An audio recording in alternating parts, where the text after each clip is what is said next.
இந்த டிஷ் பண்ணுறதுக்காக அடுப்பில் வந்து குக்கர் வச்சுக்கோங்க. அதில் 1 ஸ்பூன் மட்டும் நல்லெண்ணெய் சேர்த்துக்கோங்க.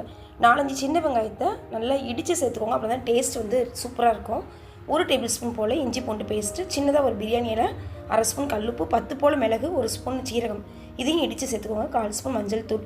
இது எல்லாத்தையும் எண்ணெயில் வதக்கிட்டு 4 டம்ளர் போல் தண்ணி சேர்த்துக்கோங்க. இது கொதிக்கிறப்பயே நம்ம வந்து ஒரு தக்காளி, மீடியம் சைஸ் தக்காளியை நல்லா பிழிஞ்சு விட்டுக்கோங்க. அரைச்சி சேர்க்க வேண்டாம், பிழிஞ்சு விட்டுக்கோங்க. நம்ம கழுவி எடுத்து வச்சுக்கோங்க. நெஞ்செலும்புன்னு கேட்டு வாங்கிக்கோங்க, அதுதான் டேஸ்ட் நல்லாயிருக்கும். இது கூட காரத்துக்காக 1/2 பச்சை மிளகாய், 1 டேபிள் ஸ்பூன் போல் கார்ன்ஃப்ளவர் மாவு, இது எல்லாத்தையும் கலந்து விட்டுட்டு தண்ணி கொதிக்கிறப்ப கொஞ்சமாக மல்லி இலைகள் சேர்த்து குக்கர் மூடி ஹையில் வச்சுருங்க. சவுண்ட் வந்து சிம்மில் வச்சுட்டு ஒரு 10 12 நிமிஷம் கழிச்சு நீங்கள் ஆஃப் பண்ணிட்டீங்கன்னா நல்லா வற்றி சூப் நல்லா திக்காக சூப்பராக தயாராகிடும். சளி இருமல் உள்ள குழந்தைகளுக்கு அடிக்கடி இந்த மாதிரி நெஞ்செலும்பு சூப் வச்சுட்டு ஃபைனலாக கொஞ்சம் எக்ஸ்ட்ரா பெப்பர் சேர்த்து கொடுத்து பாருங்க, அவ்வளோ டேஸ்ட்டாக இருக்கும். இந்த வீடியோ பிடிச்ச ஹோம் சேனல் சப்ஸ்கிரைப் பண்ணுங்கள், லைக் பண்ணுங்கள், ஷேர் பண்ணுங்கள். எங்கள் வீட்டு கைப்பக்குவம் உங்கள் வீட்டிலும் கம்மம் கட்டும். வாழ்க வளமுடன்.